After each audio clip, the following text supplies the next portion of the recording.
Death. Thank you for coming on. Do you think that we are moving toward war with Iran? Yes, I do. And it looks like the chosen destination is indeed Armageddon. There doesn't seem to be any real appreciation for the implications for us and frankly for Europe and the world, as well as the Middle East, of such action. You know, take for an example, just on the economic side, about 20% of the world's oil passes through the Straits of Hormuz every month. Probably 25% of liquefied natural gas. And you're talking about shutting down 2 to 3 million barrels a day of oil from Iran. This entire region is involved in the war. This is not an Iranian monopoly by any stretch of the imagination. But the point is that when we're looking at 10-year Treasury yields up over 5%, and people are increasingly convinced that the Fed has lost control, the economic side of the house is a catastrophe. Then when you look at the military side, you have to look at the arsenal of missiles that Iran possesses. And they can reach out 1,200 miles with great precision, very high explosive conventional warheads that would do enormous damage, destroying whole city blocks in places like Haifa, Tel Aviv, even Jerusalem, though I doubt they would attack Jerusalem. The bottom line is that we need to think this through, and everyone right now is emoting.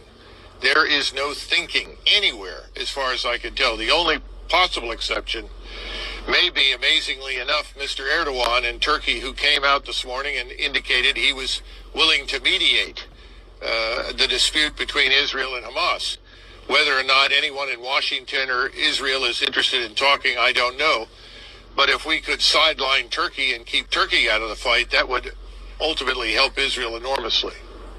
So what would happen to the United States if we followed Senator Graham's advice and just began bombing critical infrastructure in Iran? Like, what would happen then? Well, all of the bases that we have in Iraq and Syria, unfortunately, where we still have over 1,000 Americans, all of those would be targeted, and this time they would target them accurately, and this destruction would be wholesale. I would expect trouble here at home and in the United States because of the open border. Hezbollah has a very large operation in Mexico. There are no doubt many Hezbollah agents inside the United States. We can only begin to imagine the kind of trouble they could cause. The missile and space program in Iran is very advanced, as is their cyber warfare capability. All of these things would be brought to bear against us. But what's most important, I think, for Americans to understand is if we attack Iran on the basis of Hezbollah's alleged willingness to attack Israel if Israel invades Gaza, we will end up in a fight with Russia. Russia will not sit by quietly and watch Iran destroyed by the United States air and naval power in the region. And once Russia enters this, it becomes much more than just a local conflict, maybe more than just a regional war. We haven't thought this through. We need to do.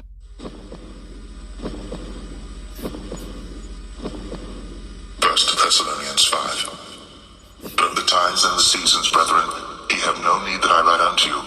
For yourselves know perfectly that the day of the Lord so cometh as a thief in the night. For when they shall say peace and safety, then sudden destruction cometh upon them, as travail upon a woman with child, and they shall not escape.